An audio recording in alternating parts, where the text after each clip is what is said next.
Okay, so everybody, welcome to Markout Mania. Yeah. Our beloved host Pedro Boyd had to step out for a moment for family emergency. Um, he's got to do what he's got to do. But welcome to Yeah, he's got to take care of stuff. But the birthday boy will be back. that's right. It is Saturday, September 13th. We are here talking about wrestling and bitching and moaning about all kinds of good stuff, like we Yeah. do every Saturday. Uh, Flapping our gums. That's right. As always, our friend from the five boroughs, now living in Mickey Mouse Town, Florida, You got the that right. extreme James Sarno. Welcome, buddy. Thank you, buddy. Thank you. Yes, sir. Let's do it. I'm ready to rock and roll. We got lots to get into, buddy. That's Lots. right. That's right. And I am your temporary host for now, Zeus King Dark. The God of Thunder, baby. Crackle, crackle. So last night, Mm. we had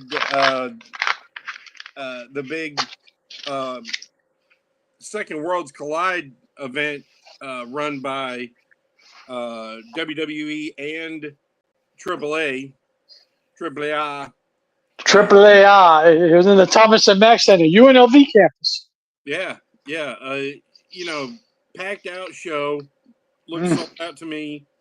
Um, and of course, we knew we were going to have people, that upset about this.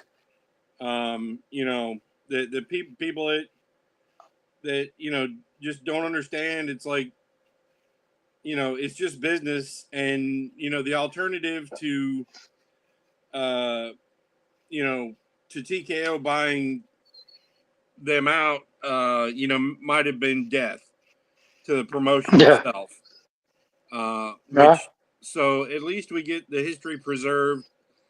More people will see AAA now than ever before across the world. So you just gotta take the good with the bad. Yeah. I mean, it's.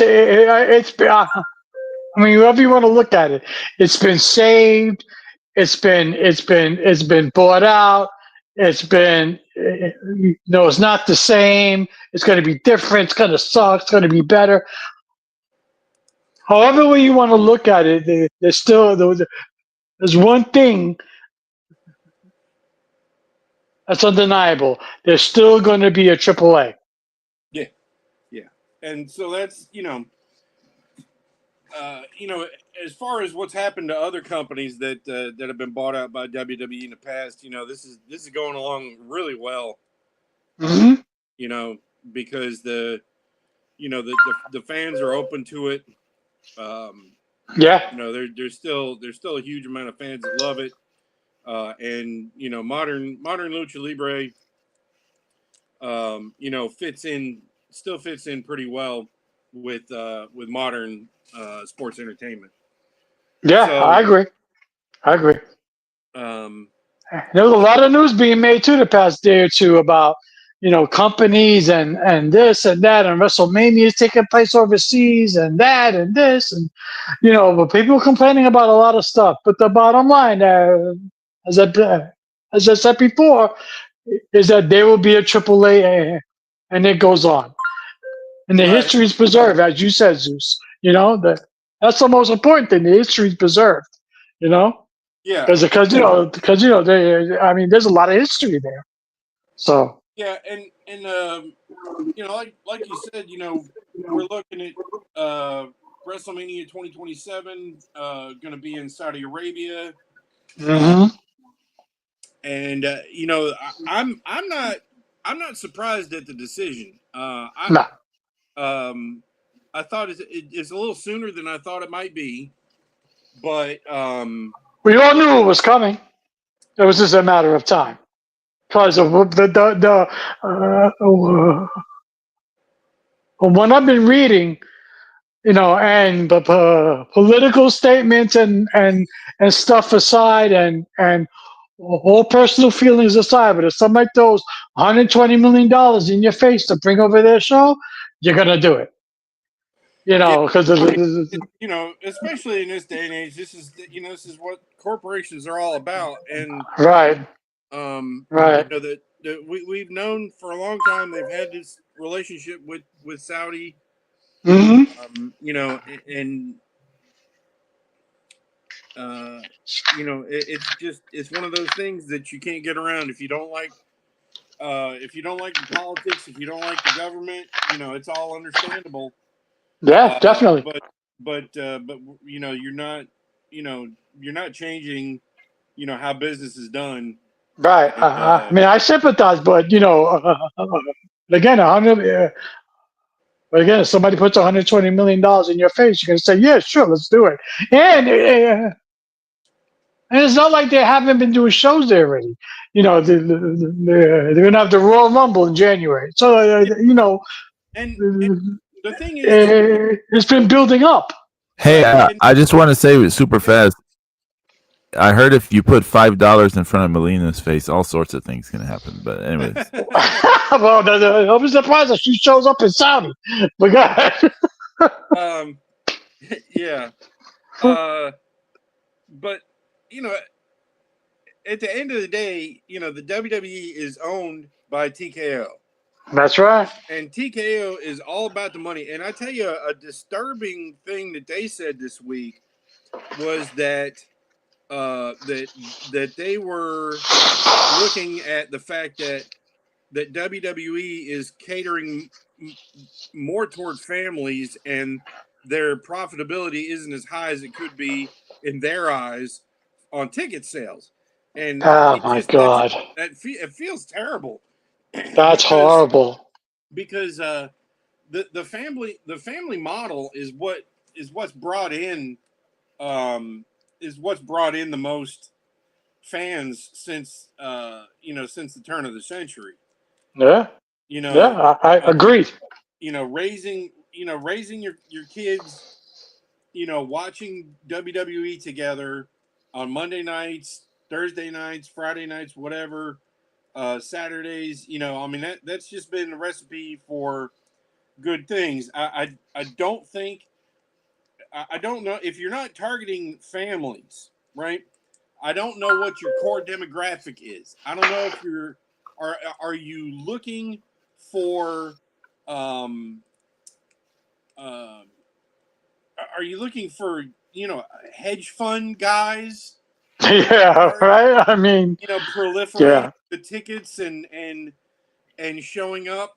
I don't know who your target audience is if it's not uh, you know, adults and kids. Yeah. I don't see single rich people. I don't see Thurston Howell and his wife coming back from Gilligan's Island going, this is we need to spend all of our money in our dwindling years watching pro wrestling and Yeah. buying t-shirts because quite honestly, if TKO looks at the entire picture, like merchandise sales have got to offset whatever they think that ticket sales should be for WWE. Oh, I'm Because sure they do, Zeus. It's just greed. I know, but At but this what you point, it's but all what about you're going to greed. do eventually, you're eventually going to price out your core They're already audience. pricing out families. They're already pricing out people because a family four, you're gonna have to mortgage your house to go to a show. I know, but they're still doing it now. You're Right. still seeing families there. Right. No, So no, yeah, I agree. it's too much. Hmm. And nobody wants to go to a broken down Casa Bonita with 900 other smelling fucking dudes to watch the other wrestling show. Right. You So got it. so Yeah. so that there's going to come a point where um that because everything is trendy in world wrestling. We've known this forever, and it's trending up right now. But I mean, it feels like it's getting to a certain plateau. There are some peaks and valleys, and I mean this. Yeah, it's gonna crash soon. So it might not be for 5 years. Who knows? But Yeah. But I think that it's heading that way. It's not a. It doesn't look Yeah, I mean, like for all, and and now you're getting the people coming out of the woodworks. Oh, Vince McMahon, he would have never sold out WrestleMania. He would have never put the show on ESPN. He would have never. Right. Yeah, you keep telling yourself that. I mean, Everything evolves. and yeah, and he changed the game. He did what he wanted to do, and mission accomplished. Mm-hmm. You know, Mm-hmm. but now finally through his own hubris, his own power, and everything else, he's been ousted. Yeah. You know, And then now you got a company who's all about the bottom line. I mean, they don't give a shit. It's all about their bottom line right now. I James, mean, do you have a smoke alarm that needs a new battery? oh no, I'm sorry. Yeah, that's my notification is going off. I'm sorry. Yeah, Yeah, it's it's on my like watch. It keeps popping up. It's like it, loud as it, shit. it's like a Kevin Samuels video in here. I'm sorry. I know it keeps going beep beep. I was like, oh. But Everybody wants to text me like everybody and their mother wants. Goddamn, Melina, I told her not doing the podcast. right, not during the podcast. Throw an extra 5 if it shut the hell up. But so then we had I think we're Pedro's not going to be upset if he hears some spoilers, but last night, Worlds Collide was a pretty decent show, I thought. Hmm. You know, crowd was super into it. Um, Yeah. um, like What you think of Penta opening up the show with a promo? that was pretty good. I think it was. I didn't think that. I think they kind of sent him out there because they weren't sure on if the crowd was going to be hot or not, and I think they were. I think they were. Right. They were excited. I don't think he really needed to be there, but making his presence known was a good thing. Oh my God, did you see what they took out of Xavier Woods' head? Yeah. Holy crap! They took a. So if you don't know, Xavier Woods of the New Day was scheduled to wrestle last night in a Hmm. tag team match with Kofi Kingston against Pagano and Psycho Clown for the AAA tag team titles. But he had apparently he had to get a malignant or a benign tumor removed from the back Yeah. of his head, which he blames on Mexican Destroyer delivered Yeah, that by was kind of funny when you said that. Pentagon. Yeah. Um, He said that move uh, almost killed me, literally. right? And it's like, so of course, absolutely happy everything went swimmingly Yeah, thankfully, thank God. Yes, for absolutely. him. Apparently, they did not find his brain; it was not in there. Mm. Um, but but anyway, so Grayson Waller had to fill in for the tag team match, which of course it takes a lot of pizzazz out of it. Yeah. But it was And dude, lay off the baby oil. Jesus. yeah. Yeah, the baby oil and the silk boxers. It's not a great look. Yeah. Yeah. It's not a good look. I mean, maybe the ladies liked it, but Yeah. Well. but it was a pretty decent match. But of course, the best part was the end when the Wyatt Six came out and beat the crap out of Pagano and Psycho. Did they? And there was no eye on the table for Botchamania from that. I mean, the big red man Eric he picked him up and put him through that table. Yeah. That's a strong man. Yeah, Jesus. he is a big, beastly, strong man. And Even Nikki Cross came off the top rope on yeah, Cyclotron, right? Yeah, I yeah, was like, holy shit. they really made their presence known. That Mhm. and the crowd was singing their theme song too. Yeah. So maybe this Just is like something. Maybe this is the angle they can explore. You know? yeah, I think so. I think they're definitely heading for um, they're definitely heading for a match somewhere. I Yeah. don't know Yeah. if Oh yeah. I don't know if Oh it'll be yeah. Palooza or something. Maybe Survivor Series or something. Who knows? I But like how the Y6 Zeus. I like at the end how the Y6 as he stood and they held up all the belts. yeah, yeah, I was like, look at that yeah, and foreshadowing. yeah, and it's crazy because they it seemed like there was a real danger of them getting disbanded and because they weren't hardly doing anything with Right. them earlier this year. So for something that's got a resonating gimmick, it's got the it provides an extension of the legacy of Bray Wyatt. Um, Hmm. it's nice to see them be able to carry through and that it still resonates with the fans. Yeah. Oh yeah. Absolutely. Absolutely. Absolutely. Well said. I mean, I kind of marked out a little bit because when I first saw them, I was like, oh, okay, nice. Yeah, yeah, yeah. But I marked out as soon as they hit the ring and started beating the shit out of Pagano and Cyclone. I was like, okay, are these guys really going to sell for the Y6? Yeah, they kind of had no choice. Yeah, yeah. They're all. I mean, that's the crazy thing is they're all kind of big. Yeah, yeah. Uh, I mean, Eric picked up Pagano like he weighed 100 pounds. He picked him up like it was nothing. yeah. I was like, God Pagano damn. admittedly, he's not a big guy. Yeah, but he looked like he weighs. He kind of reminds me of like a kind of like that brawler body. Like Yeah. kind Steve of like Lombardi. New Jack, like Yeah, yeah. New Jack or Eddie Kingston.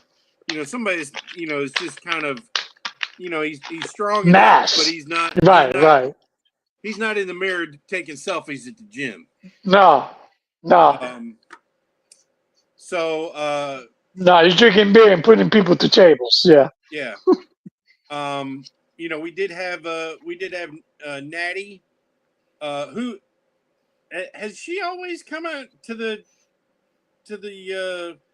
Bret Hart guitar squeal at the beginning of her music? Yeah, yeah. Even Okay, more so now on the every time she's doing another show outside the WWE, every time she uses this Ultimate Fighter gimmick look, right. uh, she's got the Bret Hart squeal going. She did it in NWA and GCW, and in another place she did it in too. Yeah. Yeah, it's and that this is something that like it was historically is unheard of for someone like in the WWE, especially Natty, who's tied to the brand Yeah. so tightly. To see her. She's almost considered royalty over there, you know? Yeah, but I mean to see her in other promotions while still Yeah. still under contract and Hmm. and she's complete like it's just like a completely different persona Yeah. away She's from mean in that ring. She looked mean. She was mean. There was yeah. no smiles, none of that shit. Oh yeah, no, her and Fabi had a wrestling match. That was No powder puff clotheslines, no little elbows. They were like, yeah, you said exactly. They had a wrestling match, you know? It was good. I enjoyed that match, Zeus. I enjoyed it. I didn't think there was anything wrong with it. it wasn't bad. You know? And so Natty won. She beat Fabi Apache, and now she's the number one contender to Mm-hmm. to the Rihanna Yeah. champion. Lady Flamer, right? What's that? Yes. That's Lady Flamer, yeah. Yep. Yep. She is the current champion. So somewhere down the road, Natty gets her shot at that. Then Fabi Apache was on NXT Tuesday Wrestling as well. Oh yeah. Mm-hmm. So and that's the thing is they they're able to intermingle these brands because there was because didn't Rhea Ripley and Stephanie Vaquer show up on NXT? Yep. Yeah. Yep, and Tiffany Stratton. We'll get into that later on. Yeah, because that all ties into the homecoming at Full Sail next Tuesday. Okay. Yeah. Then we had the mixed tag team match. Lola Vice and Mr. Iguana against Finn Balor and Roxanne Perez with James's favorite Raquel Rodriguez. Once again, it's just a funny, entertainment type match. We had cheesecake, we had some TNA, we had some, we had Puppet Lucha Libre. Yep. So. Remember when Iguana threw his iguana outside the ring, a clothesline? It looked like a clothesline. He planted Demonito. Yeah. I mean, those two, I don't know how many times they rehearsed that move, but they nailed it. They nailed it. See, the thing is like, it's okay for Mr. Iguana to smile and have fun. But I got to give Finn Balor credit for keeping a straight face. And how do you do that? I would have lost it. I would have lost it. Really, really good character work by him to not corpse in the middle of all that stuff. I like speaking of Finn Balor, like when she was interviewing Rey Mysterio and Dominic Mysterio came. Finn Balor's wife was interviewing Dominic Mysterio and Rey Mysterio, and the ink came Finn Balor, and he took her away. That was hot. He was like, "You coming?" She's like, "Yeah." She broke out with Finn, left Dom standing there. That was hot. Yeah, they had some decent little interviews and things, and but I totally agree with what you said, Zeus. How do you keep that straight face? That's excellent character work, excellent. Because I would have lost it. I would have broke. Yeah, and it's kind of good too because like also before the match, like Lola and Roxanne, they kind of acknowledged the history and Lola was kind of saying, like I realize that I never beat you for your title, but I'm getting there, I'm getting better, so it kind of helped put over Roxanne, who's she's had a great journey herself. She's a stud, man. She's only 22 years old. Right. And so but she got planted by Lola, and so Lola and Mr. Iguana took the win, and as we you knew that was gonna happen. Right. But now Mr. Iguana has to deal with La Hiedra. Who as they talked about on commentary, cannot be happy situation. Especially because so Lola Vice is usually pink and neon blue. But last night she was black and green to go along with Mr. Iguana. That's right. Yeah. Oh. Oh yeah, she was Team Iguana last night, Pedro. Mm-hmm. Oh. That's gonna cause a little friction there. So have you been able to hear anything, Pedro? You've been I mean, not really. I heard y'all in passing. I heard that deal about about if you wave enough money in front of someone, so that's why I chimed in yeah, you about the said that. Molina Yeah, thing. But yeah, that's about all I heard. yeah. So the like we were saying, the New Day had to be reshuffled because they had to take a tumor out of Xavier Woods' Xavier head, was head, Right, and right. and he turned it into an angle. He actually turned it into an angle. yeah, he's saying it was Pentagon's fault for Mexican Yeah, destroying him. Uh, he said the Mexican destroyer literally almost killed me. yeah, and Huh. so like we said, the Wyatt Six came out at the end of the tag team match and destroyed Pagano and Psycho Clown They and beat the shit out of him, Pedro. held up the tag team, all the tag team titles together. And Lola Vice and Mr. Iguana beat Finn Balor and Roxanne Perez. It was a fun match, as we were just talking about. Mm-hmm. Uh, Fun, silly match. There's more I, puppet wrestling and things. So I just wanna say, Pagano getting the shit beat out of him is just normal Pagano things. So I mean, right, Yeah, but that's just slow. Eric Redbeard destroyed that man. Pagano's mo is like barely move around, do some dumb shit, get beat up. uh, So but yeah, Pagano well, style. yeah, I would say he had no choice but to get beat up yesterday because that man, he was getting tossed around like he weighed maybe 50 pounds, 100 pounds tops. yeah, he was. Well, yeah, compared He put him to through a Eric table the Redbeard, yeah, like a sack of potatoes. Yeah, he did. Yeah, he drove him through a table. He like, nah, fuck the table. I want to put you to the floor.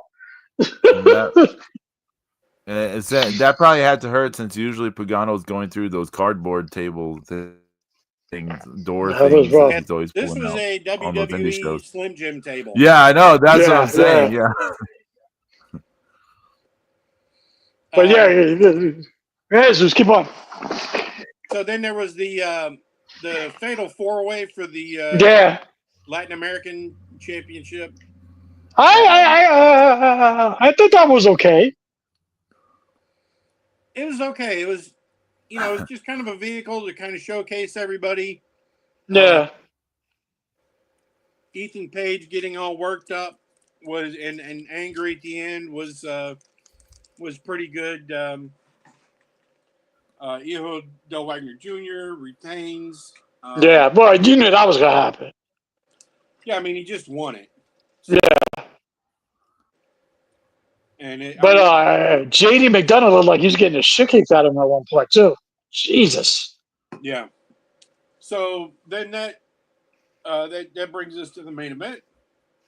Dominic Mysterio and El Hijo del Vikingo and Not one person in that arena. Not well one. like one Maybe and a half. yeah. Well, I'm sure there's one and like Vikingo's close friends and family. Yeah, or low key sister. You like trying to hide her head or something. Yay! But the place exploded when Dominic's music started playing. Yeah. And Pedro before the match, they were talking with Ray, and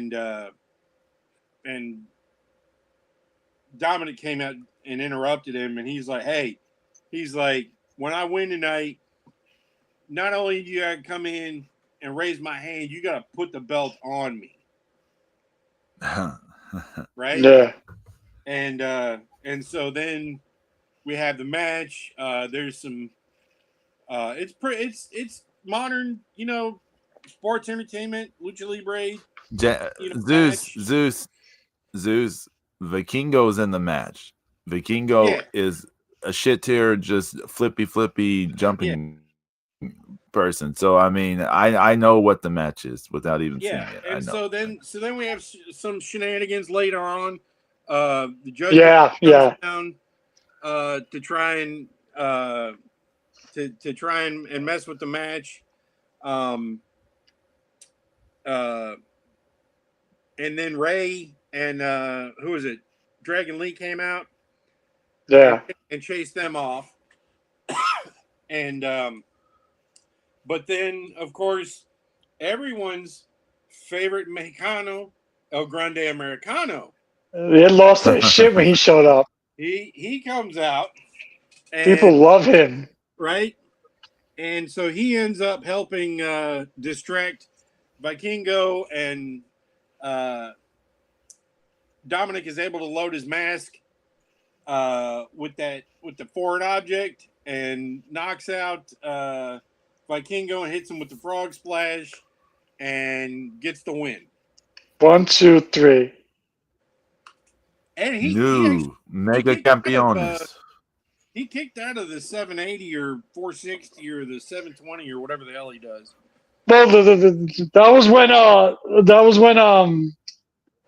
was when Grande pulled out the ref, right? Yeah. But he still lifted a shoulder on one of those. Yeah, he did. So, but they love Grande Americano, man. He showed up out of nowhere. People lost it. Yeah, he's definitely super over. And so now we have. Yeah, if I'm Luke Kaiser, I'm buying a house in Mexico. Right. Right. And now we have, we have Dirty Dom, the double champ, WWE Intercontinental Champion, and AAA Mega Champion. Yeah, but Ray had to put the belt on him, and he did. He did. He wasn't happy about it, but he did it. Dirty Dom yelled at his pop. He goes, "I'm the fucking champ. Put the belt on me." Just like that. I was like, oh! Love it. Love it. Damn. Yeah, loud, too. Everybody heard that shit. He was loud. And the crowd's all singing Dirty Dom. Dirty, Dirty Dom. Dirty, Dirty.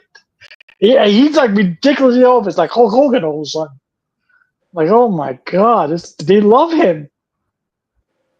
Love him. So love him. Yeah, so so sometime, Pedro, you gotta be like Ray. You gotta live up to your promise, and you have to watch the match. You have to watch the championship match. Yeah. That's it. He won it for you, Pedro, on your birthday. I know. This one's for Pedro. Pedro boy. So definitely want to say hello to Finish Line Comics and Cover Time Pete, who are in the YouTube chat right now. Yeah, what's going on, Finish Line Comics and Cover Time Pete? What's up? Well, welcome in Finish Line Comics and Cover Time Pete. Yes, Cover Time Pete. I do. We do this podcast every Saturday morning. We're grumpy old men who shake our fists at the sky and stuff. Yeah, we flap our gums and bitch and moan about everything. That's right. Okay, that's what we're doing. But on Twitch, on Twitch, it's different. It's just music and stuff. Well, this ain't Twitch and this ain't Fridays. This is Saturday DOM-Mania, baby. That's right. All right, get it together. Okay, but I thought the show was okay. It had its moments. It was entertaining. It was. Everybody knew Dom was going over. Yeah, it was fun. Yeah, it was fun. I totally agree with you, Zeus. It was fun. I had a good time. It was fun. Long as shit, though, but it was fun. Yeah, I was looking at the match times.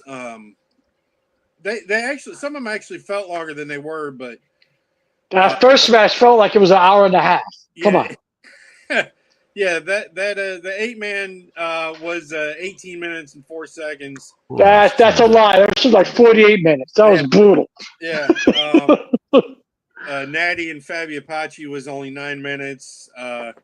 Is right at 17 minutes. The tag team title match. Yeah. The mixed match was 12 minutes. The 4-way was 10, and Dominic and Vikingo was just a hair over 18. So. Yeah. Before all that happened last night on Worlds Collide, on the other side of the country, in Norfolk, Virginia, at the Norfolk Scope, Brock Lesnar was in the ring and he split his jeans. I'm What? like, what do you? Really? Yeah, he gave it. He split his jeans. He was trying to cut a promo, and R-Truth comes in the ring, and they're going back and forth. I think somebody forgot their lines because it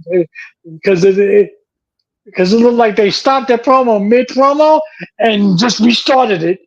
And but Brock Lesnar gave Ron Cena F5, and as he gave him an F5, his jeans completely split right down the middle. You saw Brock Lesnar's Oh my entire god. ass as he was wearing blue underwear, and he had no choice. He broke. He broke. He was laughing his ass off. Everybody was laughing.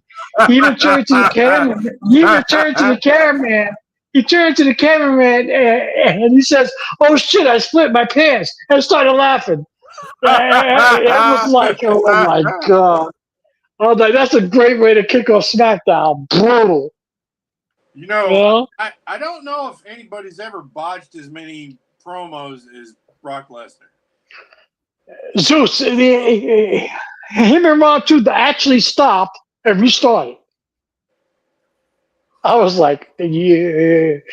Did you just say this whole sequence of sentences like 2 minutes ago? Yeah. So he split this he split his jeans right down the middle.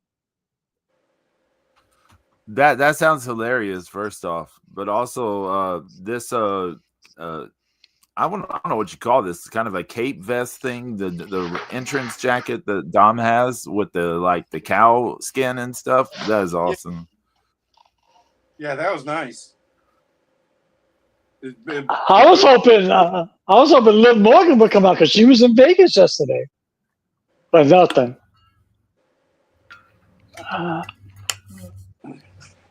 Like I wanted to be part of the celebration. I can only imagine how much this gear costs to make.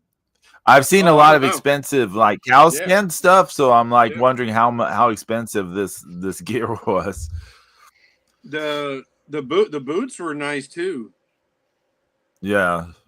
Have you noticed Dominic's take on the Mysterio like swoosh eagle, bird thing?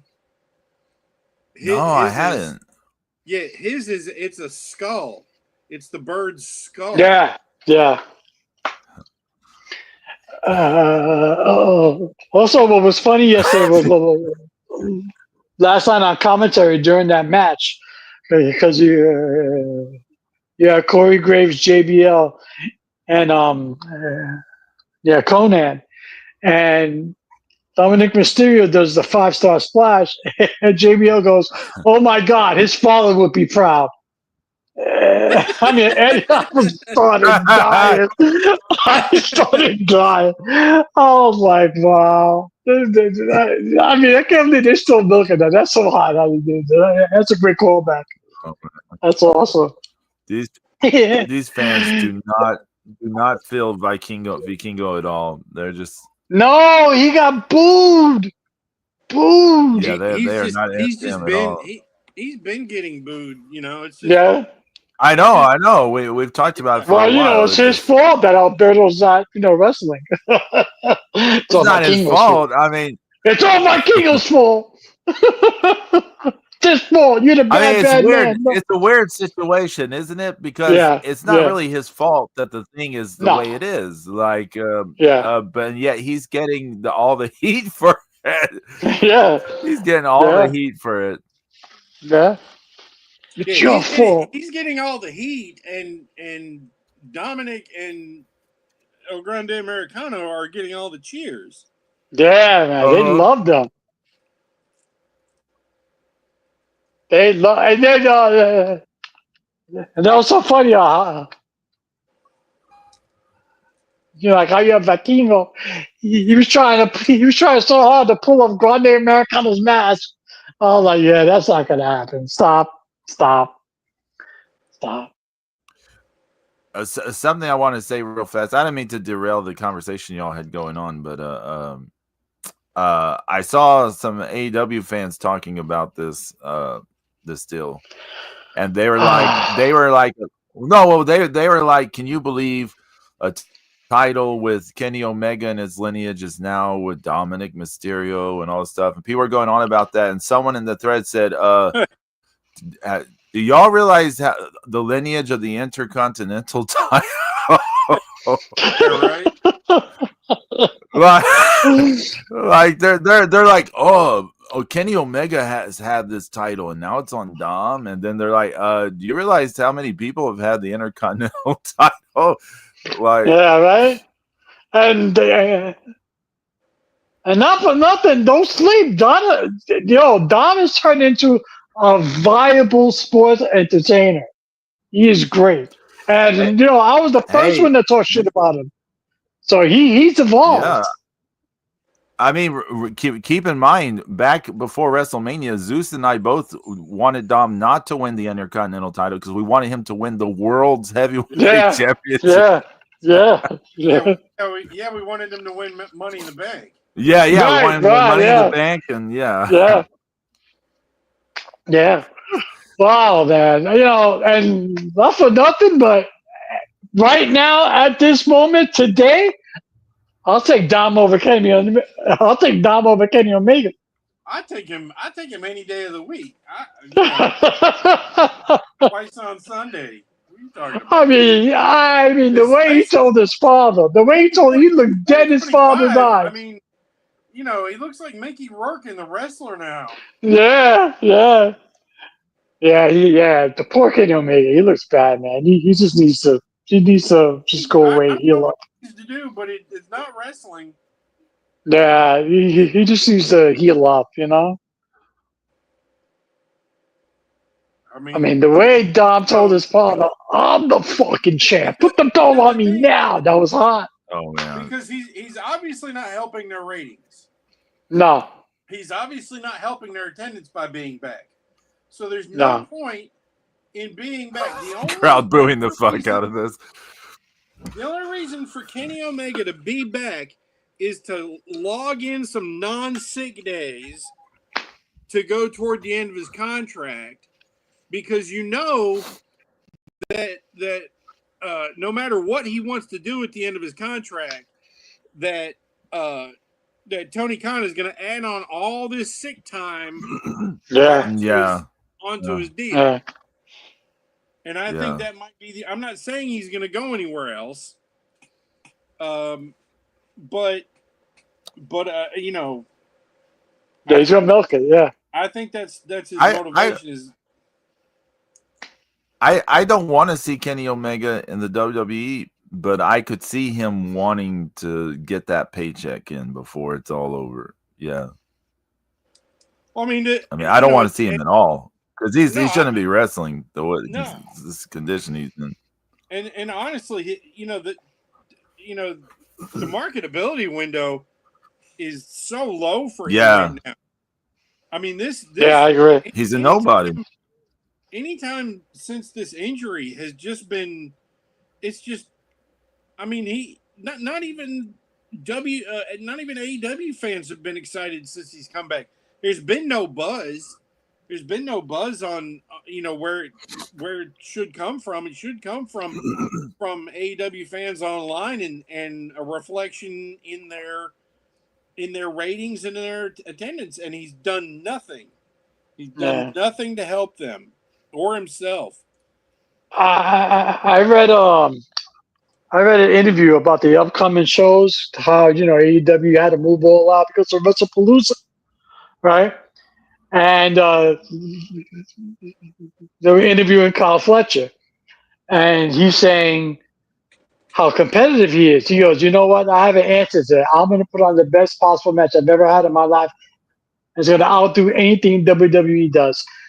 And I'm reading this and I'm saying to myself, you could be the best wrestler in both companies and it wouldn't matter. You want to know why? Because nobody knows who you are. Nobody cares who Kyle Fletcher is. You put Brock Lesnar versus John Cena, and everybody's going to want to watch that, not Kyle Fletcher. You put AJ Lee in a mixed tag team match like it's Becky Lynch and Seth Rollins, and guess what? They want to see that, not Kyle Fletcher. Nobody cares who Kyle Fletcher is. You can be the best wrestler on the planet. It doesn't matter. It doesn't matter. He looks like the son Characters of Kwee. matter. He looks like he's the son of Kwee. The son of Kwee. Holy shit. Hey, listen. Characters matter. Characters matter, and stories matter. The wrestling does not matter. This match I'm watching right now between Dom and Vikingo is shit. Okay? They're so awkward and sloppy so far, and it just does not matter one single bit how terrible it is. It doesn't matter one single bit. It doesn't matter at all. It's terrible. They're so awkward and sloppy. It just don't matter. The little thing where they're telling the crowd to hush before they chop each other, that means more than like any of the flippy, like convoluted stuff that Kingo was trying to do earlier in the corner. Yeah. It just that's how it is. Yeah. You want to outdo the WWE, you can't. You don't have the platform. You don't have the platform and the branding to do it, number one. So you don't have the outreach to do it. Number two, you're not going to outdo them with moves in the ring. You're going to outdo them. The only thing you can compete on is on characters and stories. That's the battle. It's branding, marketing, characters, and stories. This is the battlefield. Not and the two biggest characters that AEW had left. Yeah. And the biggest actual storyline they had, their biggest storyline they had ended because the whole thing with Tony Storm and Mariah Ray, that's gone. That's over with. That's it. Hey, I'm going to say something controversial. People may not like this. I think Tony Storm has become super overrated. Like, she's just doing the same shit all the time. And it really is nothing at this point. It's just the same thing over and over. She had the storyline with her, Mariah May, and Mina, and how all that played out. It played out. It was compelling stuff, right? And it's over. And it's just kind of this constant recycling, and she just gets more vulgar, more this, and they're like, "Oh, it's so great." She said something even more outrageous. She got her tits stapled. She's trying to got her ass stapled. She got her vagina stapled. Oh my god! And it's just like it. This is literally no one cares. Like there's a storyline that connected, that people cared. They don't care about her cosplaying Sandman and getting her bits like stapled. No. Dom, especially against who? Stop. Against who? Who'd she wrestle? Sky Blue. Why did her Sky Blue have this match? Like, what led to this match? Does anyone know? I don't know. No. What led to it? We'd have to ask Luck, and I bet you Luck probably won't even know. Yeah, he probably won't even know. Luck will probably go to ChatGPT to invent the storyline. I don't know, man. It's I totally agree with you, Pedro. He doesn't. Kyle Fletcher doesn't have the he doesn't have the platform, nor the storyline, nor the characters to do it. And again, he's not big. He's Kyle Fletcher. He's not a name that people will instantly recognize. I mean, like unless you're diehards like us, the average fan is not going to know who Kyle Fletcher is. But he has to develop a character. Okay, but so Zeus, you mentioned the 4-way, right, for the Latin title on this show. Yeah. Okay, and one of the things that stood out to me that you said was Ethan Page, how his big moment was just like losing his shit, right, or like just getting frustrated with stuff. Character work right? A character work was the big moment you remember from Ethan Page. Right. James, do you remember earlier this year? I watched some NXT pay-per-view. I think it was when they had those multi-people matches where the person wins a title shot. And it has like rules. I can't remember what they're called. It was kind of like Iron Man rules, but it's like you can get pinned multiple times, and that's all these people. The thing that stood out with him in that match was all the character stuff he was doing. That was the glue to that. His specific match was all the character stuff he was doing. We never heard about any of this shit when he's in TNA. We didn't hear about any of this shit when he was in AEW. We didn't hear about any character work he's doing. He had to be in a place where the character work and the angles and the stories is the focus. The soap opera bits is the focus. I mean, he's doing great stuff now with Chelsea Green. That's doing the Homeland Storm Canadian gimmick thing, and it's over. It's over. It's working. Yeah. So I totally agree. Kyle Fletcher would have to go to NXT and to get anywhere into position. What do you mean? I can't flip off the balcony? Why? He might still. I mean, let's be fair. He might still get to do that in NXT. But just because you can, doesn't mean you should. Okay, now y'all did not mention this. Holy shit! What? Vikingo trying to do this like backbreaker thing where he swings Dom's body like a pendulum or something. Oh, and Dom like just to get him off the ground enough. He's too short. He's too short. A bodge. I was like, oh my god. How tall is Vikingo? What is he? 5'5", 5'6"? Something like that. 4'11". No, I don't know. He's the same size as my mom. They should tag team. Build height is 5'6.5". Yeah, okay. Yeah, you got to get that half in there. Yeah. But, it's and again, it's all character work. I'll give you a perfect example. Although I think she's decent in the ring, but it doesn't matter. Look at JC Jane. She's playing the perfect bitch heel, and they're loving it. They're loving it. Yeah. The in-ring was supposed to be a transitional champion. It's turned out to be a long-run gimmick now because she's working it. Her character's over.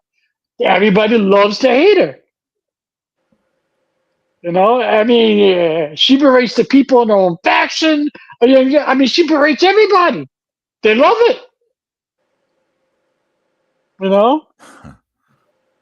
So it's all about character. I mean, I get it. It's a ridiculous thing for him to say like that he'll outdo anything. Like he doesn't. Yeah, he doesn't have you can't. I mean, it doesn't. You got a 15-star match in the ring. It doesn't matter because nobody knows who you are. They don't care. I do admire him for not being scared away or crying about counter programming. So thank God, because I'm so tired. He would rather compete directly, is what it sounded like. It like I said, they've been running away from WWE since they started because I always felt it was a mistake not to go head to head on the same nights of TV every time. Right. Because but that's not. That's how you make an impact. That's how you make an impact. You come in, you punch them in the mouth.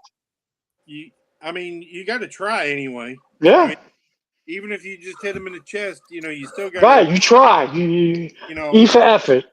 Because, like I said, it always happened in the Monday Night Wars. You get tired. Yeah. Oh man, I don't want to see Val Venus versus Bob Holly. What's on WCW? Can't be. Yeah, exactly. Oh my God, Zeus! I think I said those exact words. Exactly. Exactly. Bob Holly versus Val Venus. No. Oh look. It's Scott Hall. Yes, I'll watch that. Oh look, it's Sting cutting a promo. Yes, I'll watch that. Yeah, I mean, You know? Ultimo Dragon versus Psychosis. Yeah, I'll watch. Yeah, bang. There you go. That's why the first hours of Nitro they were always the best because they had all the cruiserweights. Always in the first hour. You know? But now Zeus, I keep hearing your voice in my head because I'm kicking myself for not getting tickets for Homecoming. Yeah, well, so the next one, whatever the one is after that, James. Yeah, because what happened this past Tuesday on NXT was awesome. What they're shaping it up to be is the current NXT stars against the former NXT stars at Homecoming, and it's cool how they set it up because I mean, again, JC Jane, she's cutting a promo how she's berating her own members of her own faction. I mean, she's letting Jackson Nix have it. She's letting Fallon Henry have it. And blah, blah, blah, blah, blah. And you think the show's going off the air. And then, all of a sudden, out comes Stephanie Bakir. And you're like, uh-oh, okay. And then here comes Tiffany Stratton. And you're like, what? And then fucking JCJ goes, oh, look at you two. You two are like the super seniors who came back to high school for the one last glory. The crowd lost it. I started laughing. I said, oh my God, you called them super seniors. And then Tiffany Stratton goes, I don't think mommy liked being called a super senior. And then Rhea Ripley comes out. I'm like, oh, shit. Oh, And they're like, how about it be 3-on-3 at Homecoming? Yay! The crowd goes nuts. So not only that, but now you also have DIY versus Trick Mello. It was Trick Williams and Carmelo Hayes. Like, what's together again a tag team? So it's going to be like all the old school NXT heads are going to fight the new guys. And it's weird because Tiffany Stratton, she was never at Full Sail, but that's okay. But I'm like, yo, this should be good. I'm like, damn, I should have went to the fucking Homecoming. When is it? When's Homecoming? Tuesday. Oh, Tuesday. Okay. Yeah, Tuesday at Full Sail. Because that's what I've only seen NXT at Full Sail. I've never been to the PC Center. So, like, all the NXT shows I went to, it was at Full Sail. And I'm at the Judgment Day and run-ins, by the way. I'm at the Judgment Day stuff. Ray has just come out to even the odds. Okay. So, I thought the NXT show was good. I told Zeus earlier, Fabio Patsy was wrestling on Tuesday for NXT on that show. So they're really getting it going, and it's good. It is good. And, so, like a notch of Kyle Fletcher, you can have the best wrestling match in 100 years, but it won't matter because your name ain't Rhea Ripley. Nobody wants to see you. Because nobody knows who you are. I'll tell you it's not the best match in 100 years.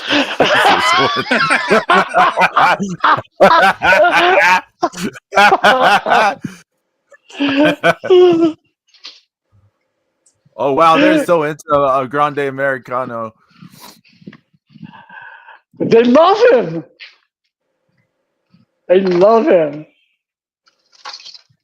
Ludwig Kaiser, this is the best gimmick he's ever had. Oh, absolutely. I mean, he just, in the interviews and everything, he's just so great. I mean, that shit where they're doing the video, he's just coming up the elevator by himself, and he's just looking so regal and everything. It's just like, it's Oh, just one of those things. I want Tiffany Stratton. I want Tiffany Stratton to show up Yeah, me in too. a Grande Americana mask. Have her call a Grande Americana. That would be hot. Her and him standing together because they're a couple in real life. So that would be hot. Then I would lose it. I'm like, yeah, they don't care anymore.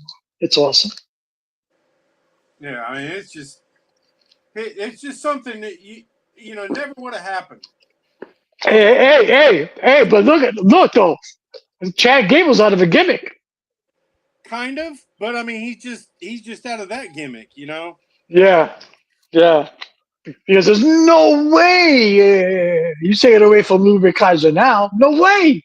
No. Chad Gable is stuck being Chad Gable again. Sorry. Dom's the mask here. It's the Mysterioso mask. Right. Yeah. Nice, right? Yeah. Yeah, remember it's not the wore that Mysterio to mask, it's the WrestleMania match. Mysterioso. He had a hard time peeling it off his face. Yeah. Oh, right. Into the ring. Man. But, The Spanish commentary is so into this. Right? I mean, yeah, it was, like you said, Pedro, the in-ring stuff, it was yeah, but it doesn't matter because everybody just wants to see Dom fly around the ring. Do heel shit. Oh, I mean, come on, man. For an object, that's awesome. Dom just got the object. He just put it in his mask. Oh, I'm reacting. I heard y'all give the play-by-play. The flying headbutt. Yeah. Headbutt. The flying headbutt looked better than the stuff that Kingo was doing.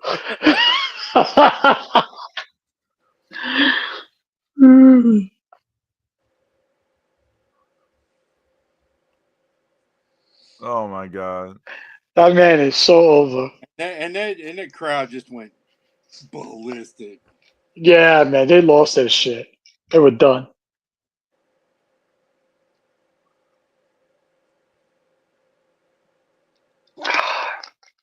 And and then it's not just the match. It's not just the win.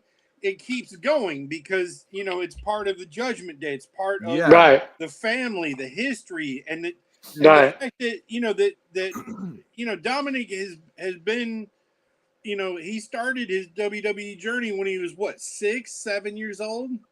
Yeah. Yeah, that's true. I mean, he a stupid kid with the blonde hair. Yeah. Right. Hey, remember him in Lucha Underground? He was like kind of chunky and he showed Johnny Mundo. Yeah.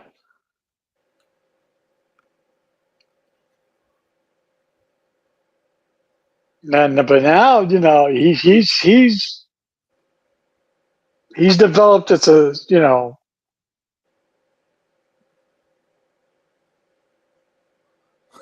Is he peaking too soon? No, he's got to still got a ways to go. No, right? No. The thing with him, he's a classic sort of chicken shit heel. I mean, right. It's kind of evergreen as a gimmick, isn't it? He doesn't ever, even if like say his athleticism, whatever it is at this point, even if it gets worse, he doesn't have to do much. Just be a chicken shit heel. Right. And have hot ladies and be a chicken shit heel. Yeah. Oh, now Ray has to put the belt on him. Yeah. I'm the fucking champ. Put the belt on me. That was hot when you said that.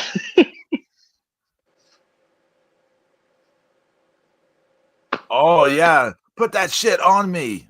Oh my god, he just rammed his head into Ray's. yeah, savage. He's savage. Oh, they're trying to censor it here in the Spanish broadcast. Oh yeah, that's brutal.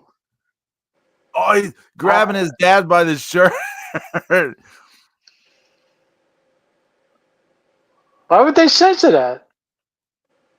It wasn't censored when it was live. They let it play. The audio like went out briefly. Like, Oh, okay.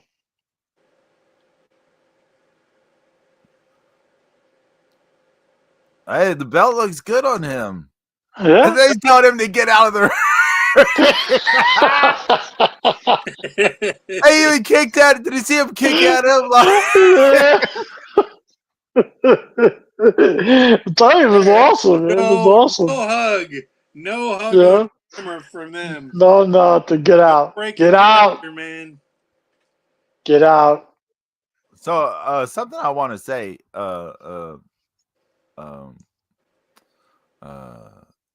I've noticed Zeus and James, both of you have been enjoying the AAA shows. Yeah. When you watch them, and it makes me think WWE has kind of made their own like, I mean, they didn't make AAA, they didn't make TNA or any of those, but through their associations currently, they're sort of creating their own branded like competition. It's not competition, but like other, other promotions in a way. Right. It's like, you want to see an alternative? I have one for you. Even though it's them. You know what I'm saying? Because they're keeping, like we were saying earlier, Pedro, they're keeping the promotion alive, the history alive, and and we get to see new and different wrestlers, and then we get to see a mix of some of the other current stars of WWE in there, and it just kind of ties it all together, Yeah. All right. And like I told Zeus earlier, Pedro, it doesn't, it's still AAA, but now it's going to evolve into something else. The most important thing is it's still around. Well, I mean, you're kind of rescuing it from where it was, like 4 or 5 years ago when we kind of stopped watching it. Because it was in the toilet, Zeus. I mean, when it was just a bunch of La Frontera and Joe Leader, and it's just a bunch of punching, kicking, shirt ripping, flipping off the crowd, fucking stalling. It was not fun to watch at all. James, don't get upset about what I'm about to say, but in a way, between NXT and AAA, they sort of have the AEW sort of bad in-ring wrestling thing cornered. In terms of people doing sort of stuff they don't need to be doing, because I've made that complaint about modern NXT in the past 2 years, that under Shawn Michaels, the in-ring has kind of become AEW-esque. And now as we're talking about this, I'm like thinking, was this sort of on purpose? So they're like, hey, look, why have AEW as well, right? Like, AEW, like the original is kind of Temu AEW, have WWE AEW. Yeah, I would just like to watch AEW, but better version of it. Watch our version of AEW. Better production, better. Better characters doing the same moves, right? Right. And look, we feature our women. We feature our women more. I mean, NXT's all about. NXT's all about women. So it's they're the main event most of the time. JC Jane's not getting her tits and vagina stapled. And she's beating people up in TNA. Yeah. Oh. Yeah, I can't get mad at it because it's true. But you guys know I enjoy NXT more than I do the main roster. Yeah. I think it flows better. So I guess something I'm thinking about. So we were talking about earlier this week in our chats. The WWE seems to be sort of pricing out regular people. Like they're pricing out. That's what we were talking about earlier. Yeah. Oh, okay. They seem to be pricing out just the regular, normal people. Eventually, it's like this seems to be. Eventually, it's going to go to a point where it's only the celebrities and the super wealthy people. All the shows are going to be in It's going to get to a point where like it's going to be like going to Disneyland for a family of four. It's over 10 grand to Right. go to Disney. It's going to So end up being the same thing. so what if the WWE is the premium brand, right? And then NXT, AAA, TNA by default start becoming like your more the brands that people can go like the fans can go to, like can afford to go to. Right? Yeah, that's. I'm not Although surprised. I know the AAA prices are insane, right? I imagine these prices were through the roof for this show. NXT's not cheap, Pedro. I know that, but NXT's not cheap either. I feel like if you price out the people from the mainstream WWE, you need Yeah, for them, since they have these other things, they need to offer the people some kind of, they need to throw some kind of bone. Like, yeah, I agree. Though. I'm not paying $6 grand for a seat. I'm sorry, I'm not. I wouldn't even. The closest ever came to doing anything close to that, it was Game 1 of the World Series where I was offered third row tickets for $2,500, and I thought about it for about an hour, and I said, "No, what am I crazy? No." So no, that's not happening. It's ridiculous. It's just ridiculous. You got to get to a point where it's principle now. Because once one person pays that price, then they'll always charge it. Yeah, because they'll know yeah. somebody will pay. You know. Hey James, that reminds me. That reminds me. Well, Here's a Babe. let's see. Here's Babe Ruth. Babe Ruth. Nice. Here's Jackie Robinson. Jackie Robinson. Nice. Yeah, some of the nice. And then Mickey Mantle. The Mick. There he goes. Yeah. Yeah, during Pedro was still unable to watch his chat at that point. Yeah, I was having some technical issues for a while. But my dad is one of those, was one of those kids that they opened the packs of bubble gum, and got baseball cards inside, and Yeah. not the other way around, and then Right, and then they put they had so many baseball cards, they put them in the spokes of their bicycle wheels, and yeah. to make noise, and that's why they printed so many, but so few survived. Wow, cards and spokes. That's old school. Right? I don't even think bikes have spokes anymore, do they? Sure they do. I'm sure they do. Yeah. It'd be hard. All the bikes I see around here, they all got ribs. Oh, really? Yeah. It'd be hard to change Yeah, they got like carbon wheels and shit with these fat tires. I'm like, yo, what the hell is this? Dang, what's Is it happening? a bike or a truck? No. But wrestling is but I think Zeus, what you said earlier, I think it's gonna happen. Whether the timetable, who knows? But it's gonna happen because it's in a bubble. It's hot right now, but it's gonna get to a point where pop. It's gonna pop because it's too expensive. It's just too much. Because it's not sustainable. Right. It's not sustainable like this. Because and the thing is that TKO is looking at it through the eyes of combat sports, and that's not what wrestling is. Right. It's not a sport. It's a form of entertainment. You can't treat, just because the UFC borrowed a lot of things from the way pro wrestling was in terms of building cards and the how to do pay-per-views and stuff like that, versus the way boxing has historically been done. You cannot maintain your fan base if families are the core of your audience for pro wrestling. It's a way for people that were kids that loved WWE grow up, right? And then they have kids, and then they're able to they're able to kind of justify still watching it, by watching it with their kid. Oh, well, my kid Yeah. loves it too, so it's a double win for me. And Yeah.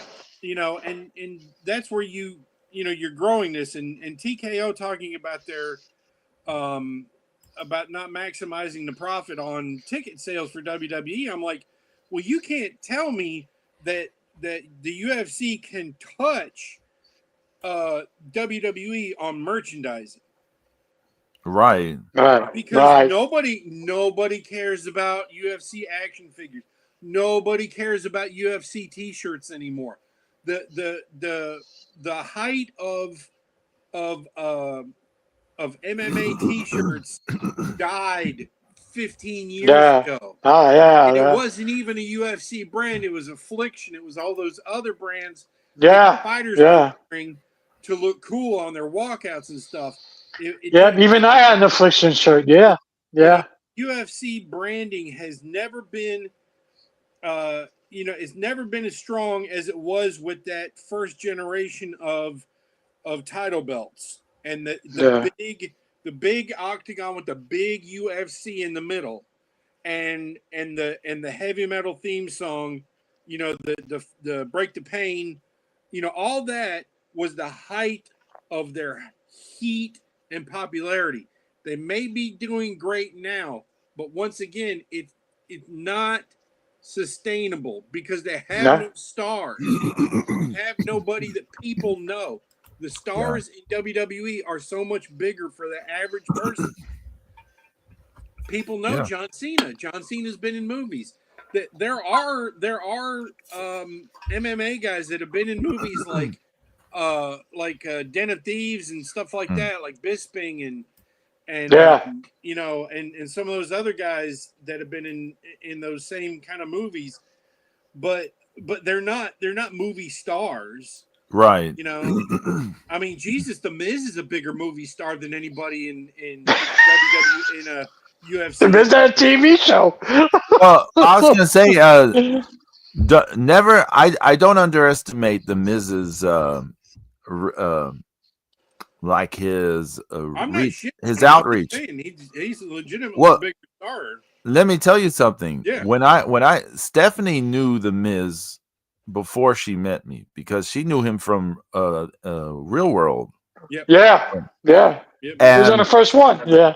when he won the WWE title, it was like a big deal to Stephanie, who does not watch wrestling, because she was like, he finally did it. Because she's connecting with the storyline from the Right. Real World. Right.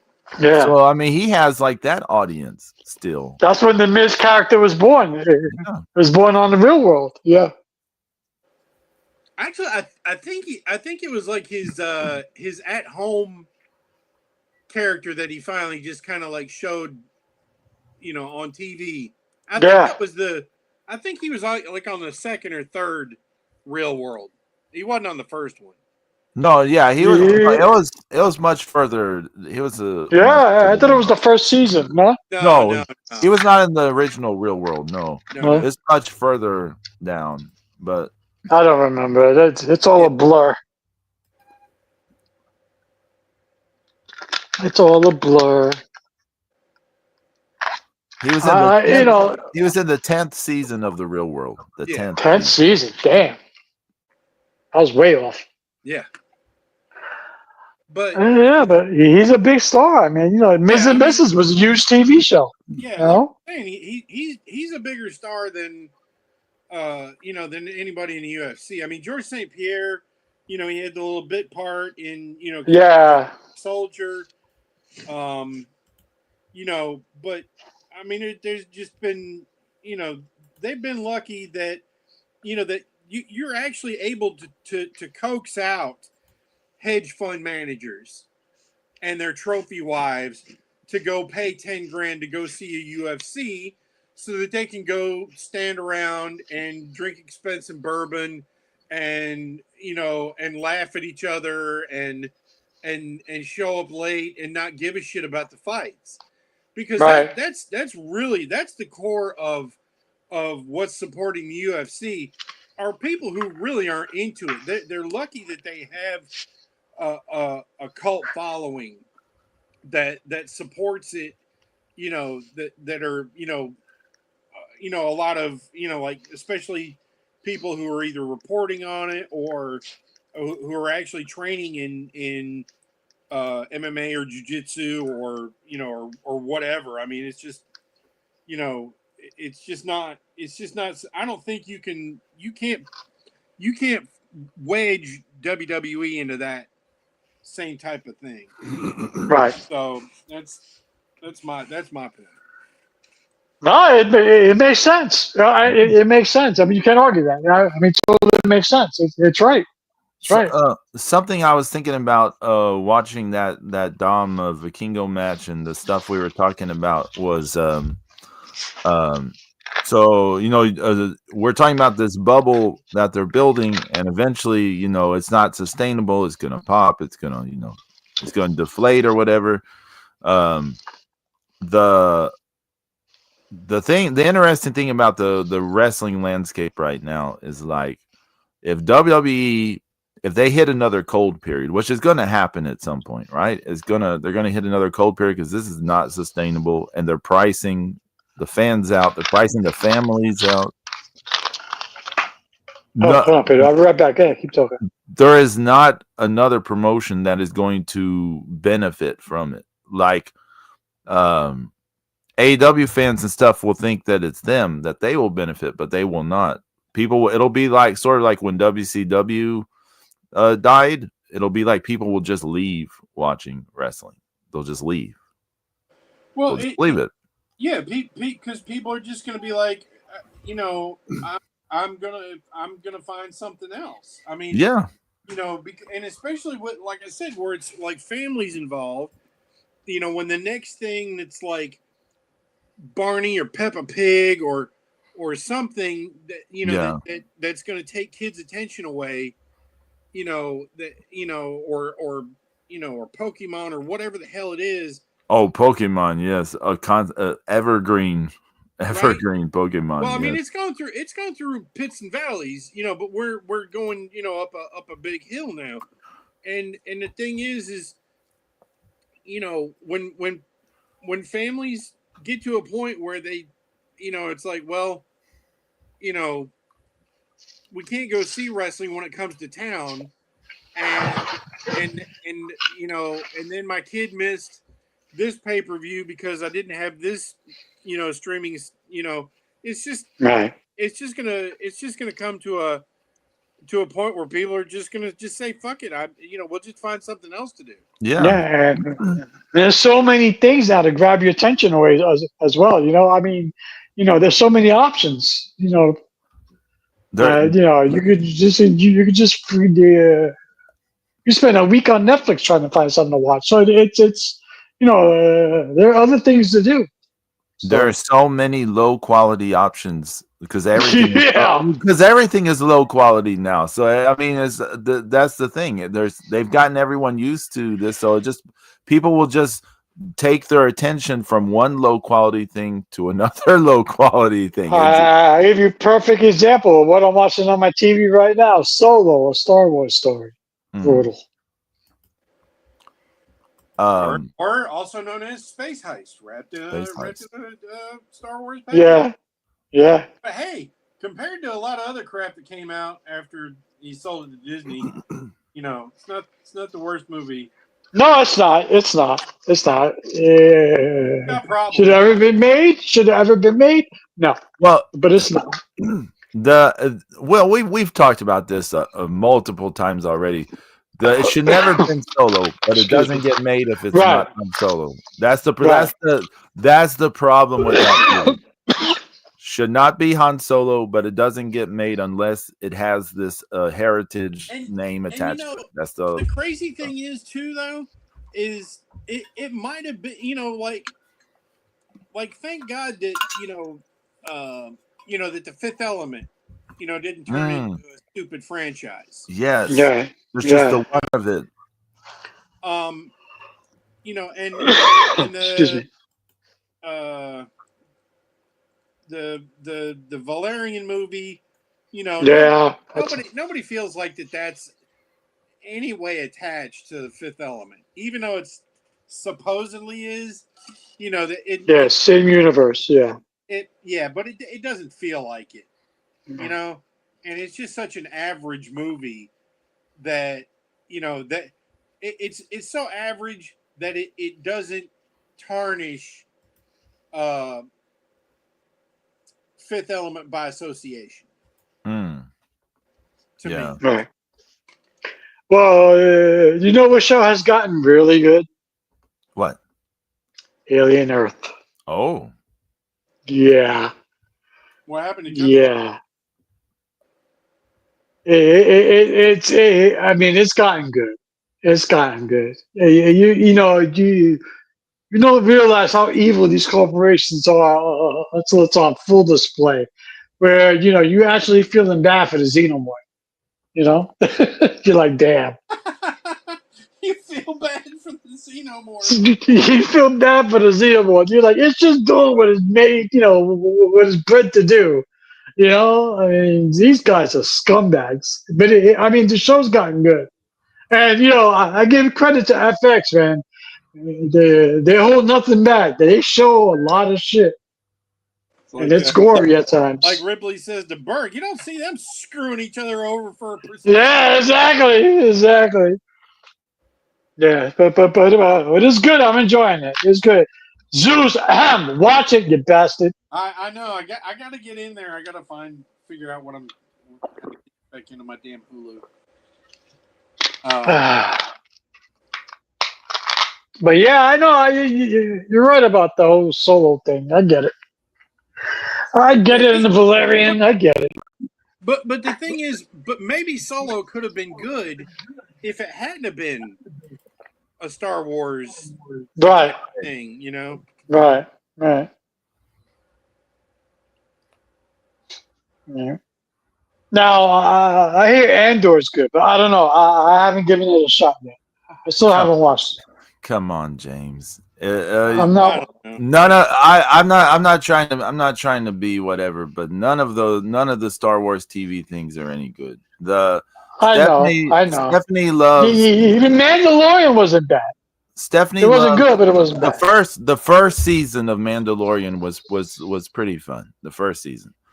The other seasons are not worth watching unless you just need your Grogu fix. Like if you're like Stephanie and you must see your child Grogu on television, then that's but I mean the quality just went to shit. I mean, by the end of the last Mandalorian season, I don't know if you saw it, James. I don't know if you saw the last season. By the end, I did. They're not the stars of that story anymore. The stars is the girl. I can't even remember her name. Bo, whatever the character's name. Bo Diddley. It may as well be, but I can't remember her name. Bo it's Bo something, right? Right, James? Bo Hor. Yeah. But it reminded me of are either of you familiar with Adventure Time, the Cartoon Network cartoon? I've seen stills of it. I've never watched it. I've never watched it. I've been paid to draw characters from it. So Stephanie Stephanie loved Adventure Time, like when it started and stuff. She was obsessed with Adventure Time. So I've seen the entire original series of Adventure Time, and like it starts off, it's Finn and his dog Jake, Finn the human and Jake the dog, and Jake, he can change bigger, he can grow bigger, change into all this stuff, blah, blah, blah. A post-apocalyptic future, they got all these crazy people, it's all zany, this and this, but the heart of it is a boy and his dog, and Finn has all these crushes. He's got a crush on Princess Bubblegum, he's got a crush on this girl and that girl, blah, blah, blah. By the end of that show, Finn is just like, he's nothing. He's not. He has nothing to do. He has no role to play in how the story plays out. The girls that he had crushes on, they're like lesbians. I'm not even making this up. They're lesbians, and no one wants anything to do with him romantically. I mean, he's a total putz. The whole the whole thing at the end is just being decided by all these other people who have all these like super dark and weird storylines and stuff. I mean, this is how they ended the show that started off. I mean, just watch the opening theme song of that show one of these days, like the original opening theme song, and you'll be like, oh, it's a kid's show about a boy and his dog. And then watch like the final 2 episodes, and you'll be like, "This is not a show about a boy and his magic dog. This is some freaky thing." That's what it reminded me of. Was that what they did to that? That's what they did. Yeah, but I never thought Finn was a likable character either. I was never, meh. You didn't think Finn the human was a likable character? No, not to me. No. No. I'm like, why? No. Okay. He just didn't he just didn't resonate. James, he's like one of the only humans left in that world. Like I understand, but just because you're one of the only humans left doesn't make you a likable person. You just happen to be one of the only humans left. But it just wasn't my. I guess maybe it's just to show itself. Just I don't know, just different. It's my disdain with Disney for fucking everything up, Wait. Although I can't front, I got to keep it real. I am looking forward to it, and I know he's gonna say Pedro looks like shit, but I want to see the Marvel Zombies. Well, I don't like that. I don't like that CGI that looks like video games. Right. But they have to keep it. They have to keep it. The other because it's supposed to be in continuity with the other one, so it has to look like it. I mean, I get like why some of them go that route, but to me, it's like they built these models, and then the CGI model, the 3D animated models, and then they're like, well, we'll just do it kind of like in a video game. We'll film it the same. Right. Yeah. Scenes and it has the same movement too. You notice that, right? It's and so like I understand it from like a budget point of view. Like I understand it, and it looks decent enough or whatever. But most people don't care about that sort of quality, right? They don't care. Right. They're just like, oh, it looks fine. They accept it. It's fine. To me, it just doesn't look great, So it's just me. I don't think it looks great, but that doesn't mean that. I mean, as we said, like with that one Predator animated thing, if they tell you a good enough story, it probably doesn't matter how bad the animation or whatever looks like. Right. Well, they're definitely a bare minimum, I think. Right.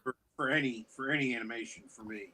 I mean, I enjoyed Killer of Killers, but I agree with you on the animation. It could have been so much better, But it's a good story, All the stories on there were good. I mean, except for the last one. I was like, but I haven't seen it yet. I mean, it's like an anthology, and at the end, all the characters are meet and die. Each story get together. It's all right, but the stories itself are good. Especially one with the Japanese Yakuza, because no dialogue spoken at all. I mean, it's just hot how they did it. So, it's good. But the animation could have been a lot better. So, I give kudos to Disney for taking the TVMA route, don't try to PG-13 it, It's zombies, it's blood, it's gore, there's got to be what it's got to be, So I give him credit for doing that because, you can only, sugarcoat it so much. It's a TV show about zombies. I mean, you can't be, there aren't nice zombies. Disney's zombies will want to argue. They buy you ice cream. You can eat ice cream with a zombie. Yay! No. But it's I'm looking forward to it. It was supposed to be a movie, but since Sony quote unquote owns the movie rights to Spider-Man, that had turned into a 4-episode limited series. It'll all stream on once, so that's good. Hmm. As I watch a commercial for Alien Earth, there you go. I saw some interesting YouTube videos this past week. Talked about the experience of German and Japanese prisoners of war were just absolutely blown away by the abundance of what Americans had, and and how well they were treated. They said it was just such a it was just life altering for so many. Just couldn't believe it's like prisoners of war getting Coca-Cola and ice cream, hamburgers and hot dogs every day, and it's like they're being fed and taken care of medically better as prisoners of war than they were by their own government as soldiers and sailors, and because I don't know if you ever seen the Fat Electricians video about ice cream in the U.S. Navy, but like every ship has an ice cream maker on it. Oh wow! Yeah, and it's been that way. They like the government got in with the dairy farms in the 40s, in the early 40s, and to help with because there was so much milk being produced that the government agreed to start buying a lot of it, and then they started, they installed ice cream makers on every ship so that all the sailors could have ice cream every day. Nice. Yeah. So, but that was some pretty neat stuff to watch. Don Henley's "The Boys of Summer" is popping into my head. That never look back. You can never go back. We're never getting that back. No. Hold on, guys. I'll be right back. Okay. I mean, I know you've had a really busy week, Pedro. Yes. You've been out in the cold watching anything? I can't think of anything. You're gonna lambast us, but the only thing I don't know who uses the word lambast anymore, but Stephanie and I have been watching Love Is Blind UK, so season 2. So. Oh yeah, y'all. Yeah. You had to move on. You had to find something to fill your need from Love Island, huh? Well, we've been watching Love Is Blind for years now, but so it's Love Is Blind's fault you watched Love Island. Kinda. James is a longtime Love Is Blind viewer as well, actually. I don't know what you're talking about. I just work here, so it's my first day. But no, I haven't been able to just watch something on my own, like just my own stuff. If I've had free time, I've been working on stuff. Right. So I haven't been. I like Love Is Blind. I'm sorry, Pedro. I like Love Is Blind for one reason only. All the shit that they talk to each other. And I watch it for that one moment where the first time she lays eyes on him, and she makes it look like, oh, what am I doing? Turns around and walks away. I'm out. All that shit you spoke. Oh, I love you for you. Doesn't matter what you look like. And then the minute she looks eyes on this guy who's brutal, She'll turn around and walk away because I've seen that happen twice. I laughed my ass off. That's the only reason. That To what moment right there is the best. to what James is saying, and James, Stephanie and I have talked about this a bit the past few years. Interesting thing with Love is Blind. The women are always, traditionally beautiful for the most part, right? Yeah, yeah. They go out of their way to get these women who look like, whatever. I don't necessarily find them all attractive myself because I have whatever standards, but like I don't like plastic surgery stuff, as we know. I'm not big on that, so that sort of gives me the ick. It turns me off. But I don't like my women to have a serial number. Yeah. But they have a lot of women who traditionally look that way, and a lot of most people enjoy that look or whatever. So they have a lot of women who look that way, and then the guys. Some guys might be attractive, but then some guys are just gonna be like God beat them They're with the ugly schlubs. stick. Yeah. I mean, God Yeah, beat them they're with the ugly schlubs. stick. Yeah.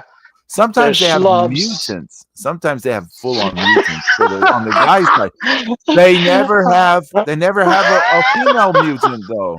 I don't want to be a friend. You are the evil mutant. They never have a female mutant on the show. And it's so weird to me. Like, Oh my god. it's so weird. The women are always losing on the losing end of it, in my opinion, in terms of the looks. Yeah. Like, James, did you ever see Love Is Blind Japan? No. Okay, so that they only did one season, and apparently they're never going to do another one because they canceled it. They're never going to do another one. But That bad? no, Stephanie and I loved it a lot. Those people on that show, that one season they took it so much more seriously than any version of that show. USA, UK, no one took it as seriously as these people did in terms of trying to make the experiment, like taking the experiment work seriously, right? But the women, they were so beautiful and they were so young, and then the guys were like towards the 40s. They had one guy in his 50s or 60s or something. The guy, and we were just like, this is so unfair. The girls probably going, "Oh, you gotta be kidding me!" I love that look. And Pedro, I think Zeus is going to disown us as friends. Yeah, but no, I haven't. I'm just gonna combine a trash can and a television, and I'm just send it to each of you. But I haven't been able to watch it. I had hoped I could watch some like Stardom or something yesterday, but there's just no way. I just have no time. There's no opening for me to do anything.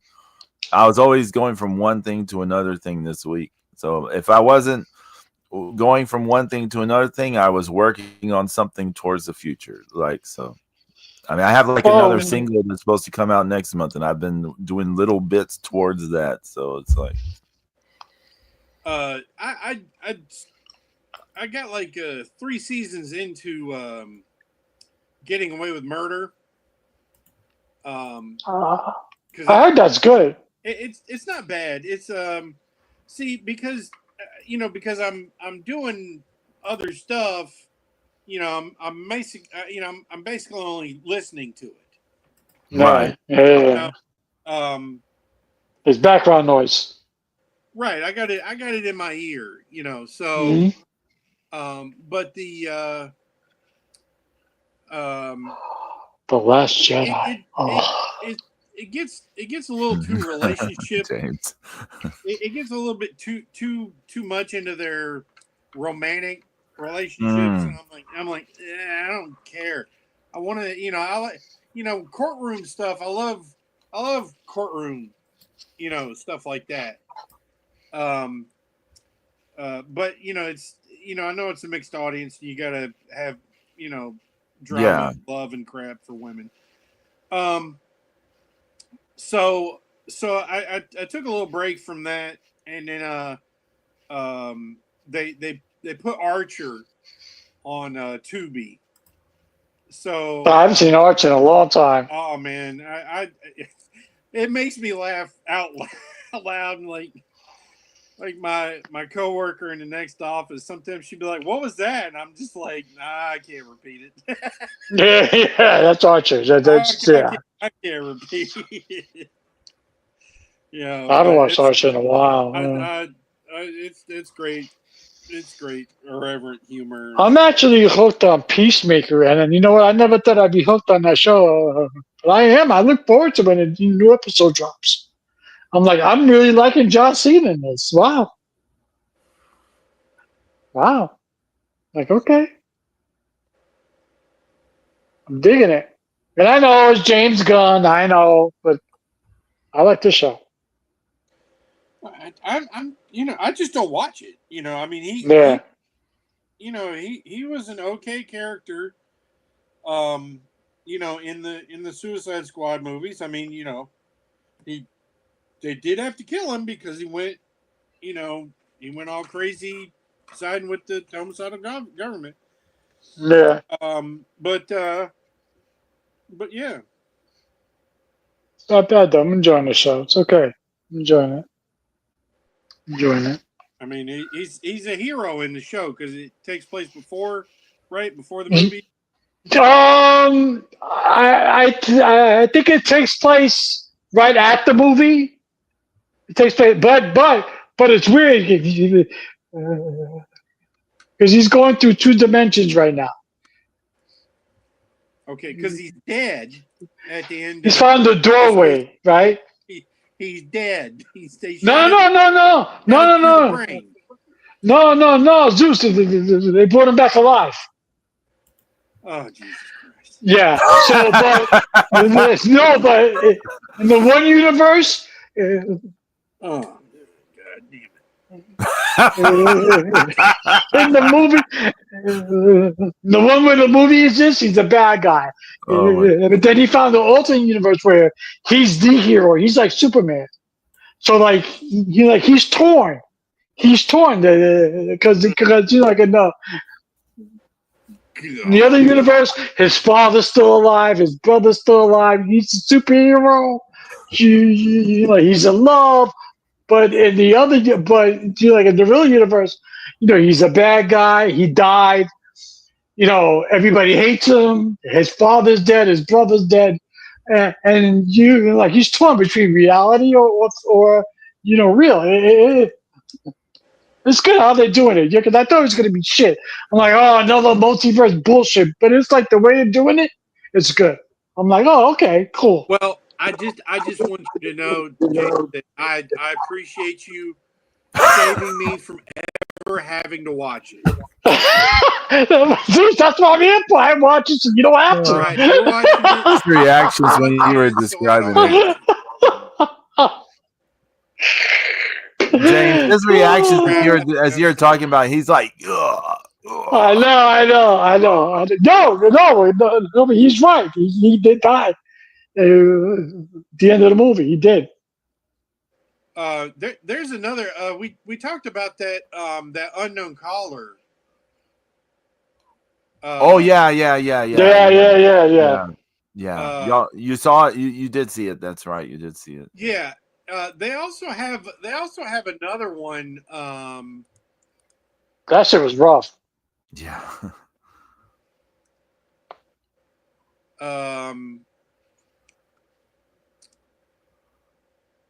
It is.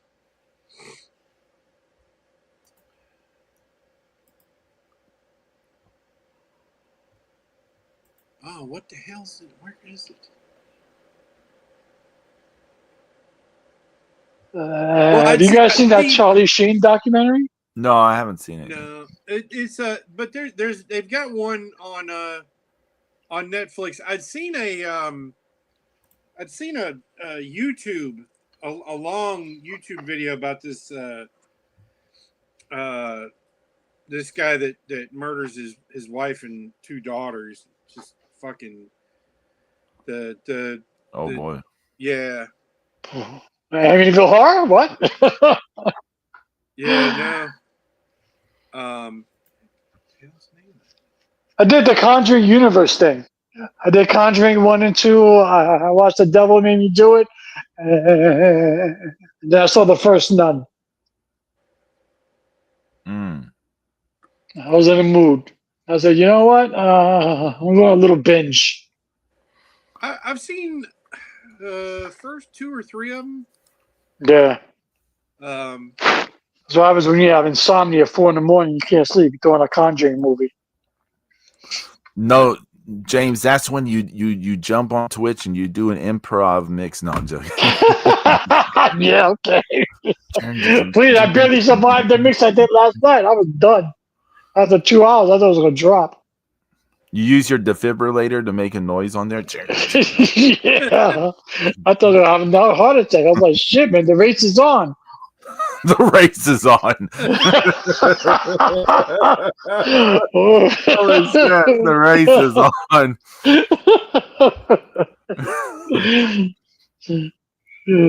There is a guy on Instagram I want to tell you guys about. It's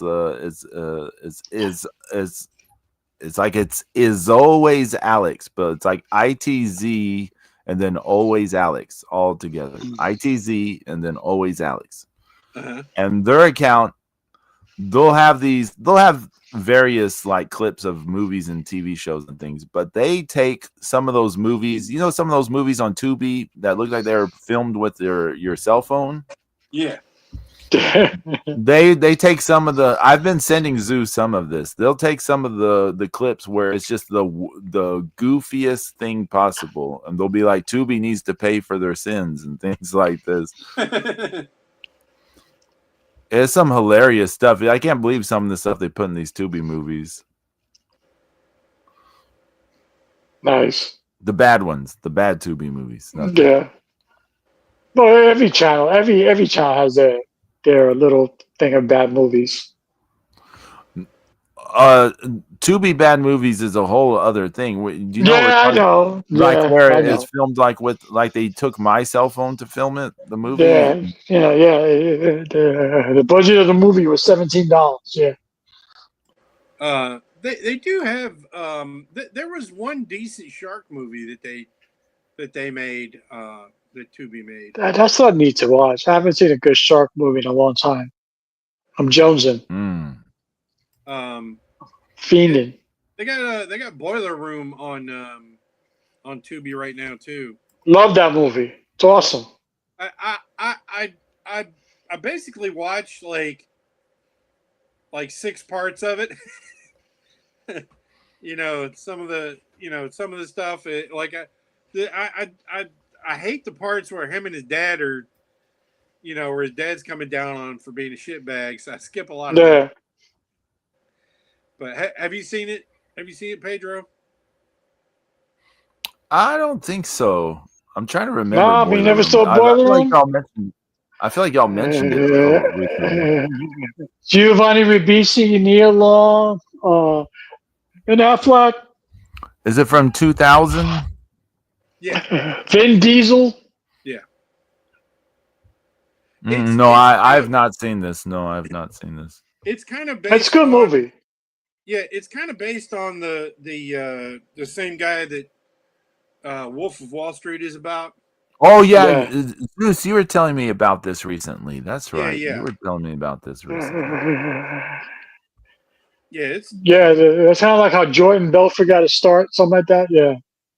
Yeah, but it's told through the eyes of one of the young guys that gets that gets pulled into the thing, not like Wolf of Wall Street. So it's good. I enjoy it. It's good.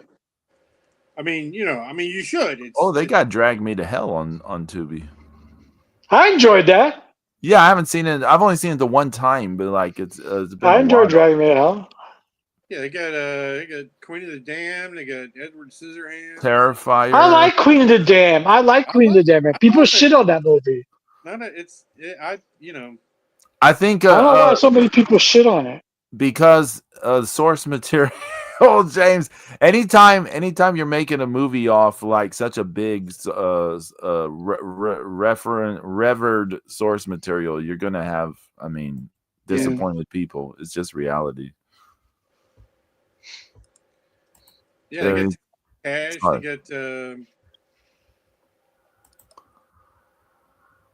They got The Howling. They got a TMZ I love the documentary Howling. on Hogan, the real Hulk Hogan by TMZ.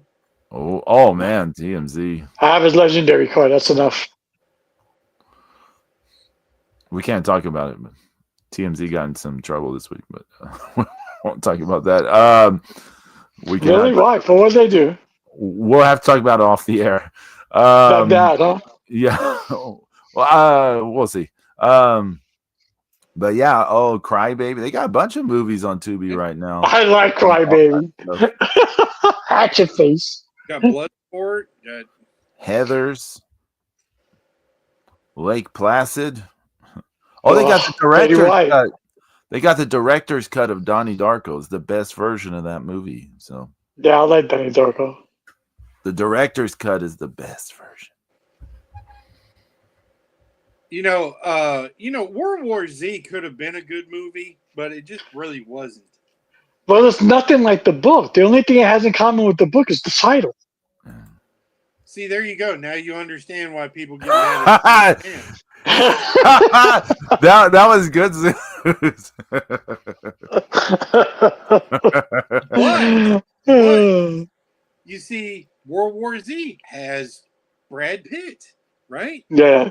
Queen of the Damned has Aaliyah in it. I mean, Yeah. these beautiful fucking people to be in these movies. I mean, I could watch an hour and a half of Aaliyah reading a dictionary. I don't give it.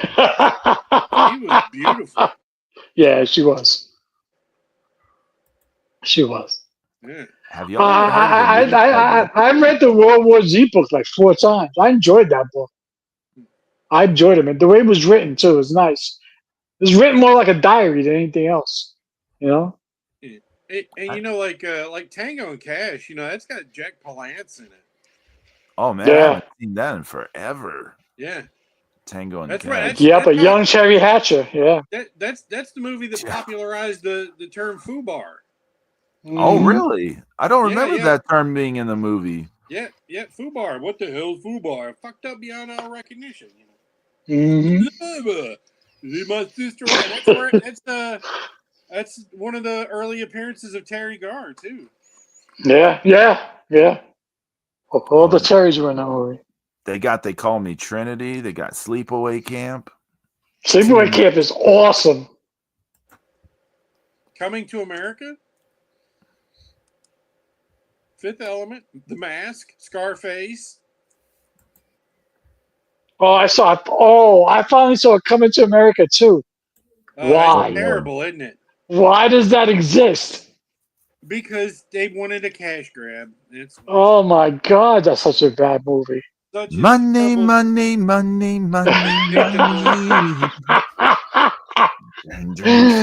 Everybody has a price. Straight Outta Compton is very watchable. I like that movie. I thought it was good. It's very watchable. Yeah, you ever watch Colors? You ever seen Colors? Oh yeah. Yeah. Man, they got all kinds of movies. They got movies I never heard of. There's a movie with it looks like Tom Selleck, and it says Runaway, and it looks like he's got some futuristic gun. Yeah. That's what that is. Yeah. That's a sci-fi flick. Yeah. Oh, I never heard of this shit. Yeah. It's a low-budget sci-fi flick. Yeah, he's speaking different language. Who else is in it? Is that Rebecca De Mornay in that? Yeah, I think so. Somebody, yeah. Unfortunately, anytime I hear Rebecca De Mornay's name, I think of that Saturday Night Live skit. And I think every time I hear it, I think of Seinfeld. Every time I hear it, I think of Hand Ross the Cradle. Oh no, it's Night of the Comet. That's good. Tom Selleck, Cynthia Rhodes, Gene Simmons. Cynthia Rhodes, there you go. Yeah, Kirstie Alley's in it too. The movie used to come on at HBO at 2 in. Yeah. Without fail on a Wednesday.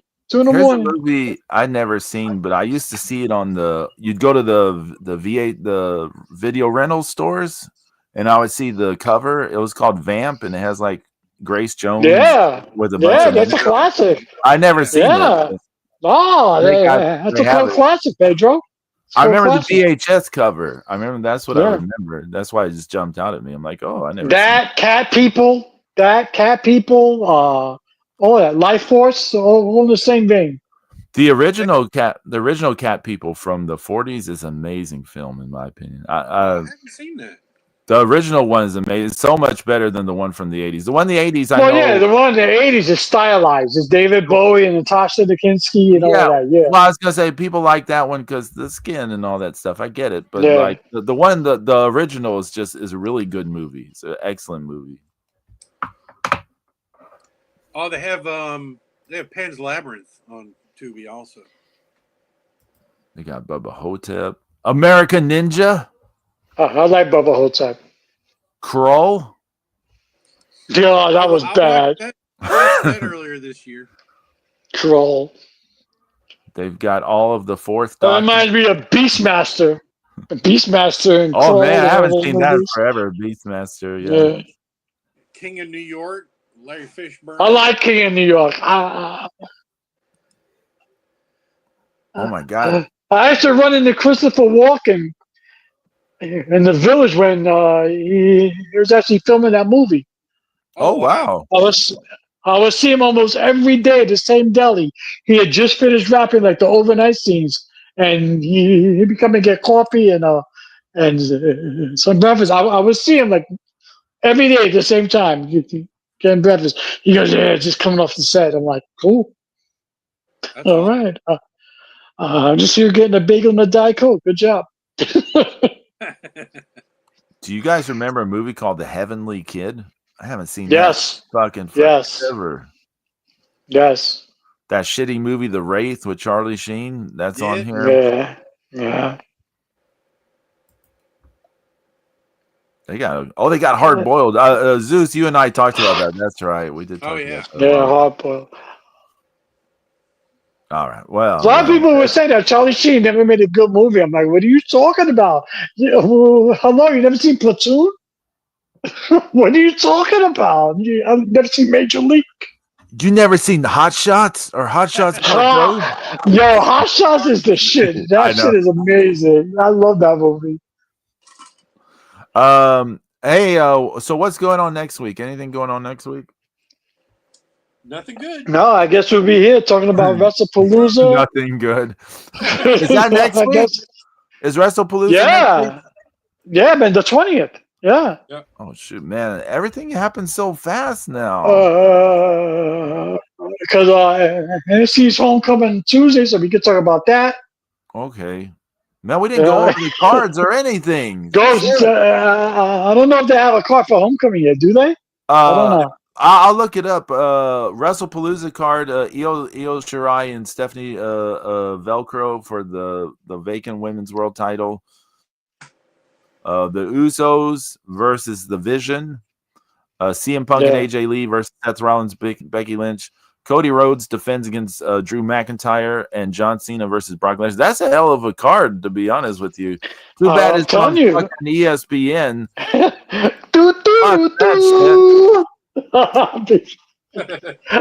I'll have to give you my cable login. No, that's okay. I wouldn't be able to watch it anyways. But he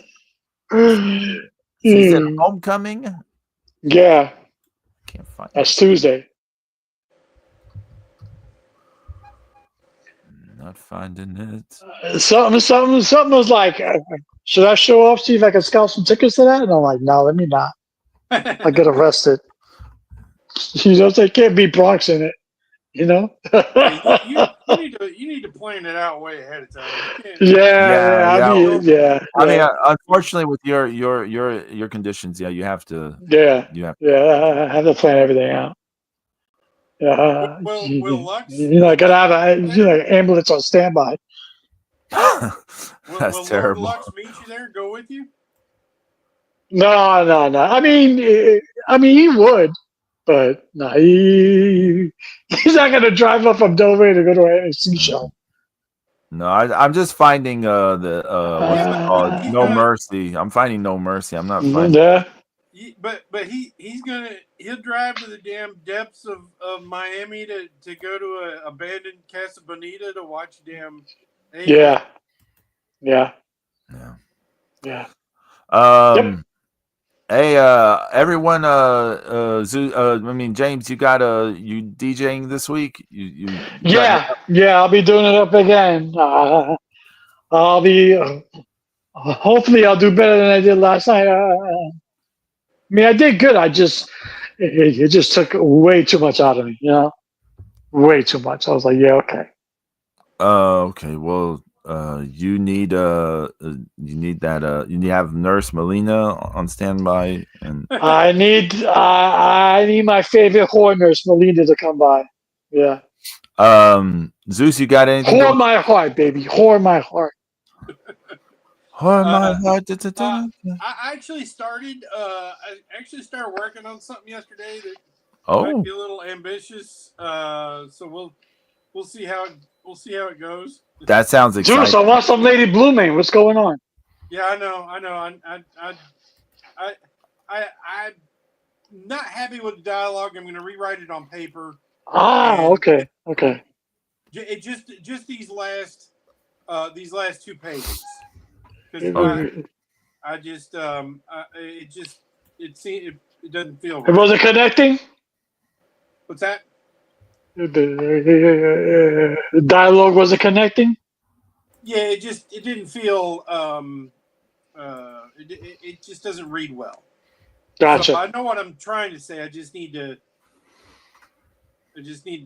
write it out better, and then I can plug it in. Makes sense.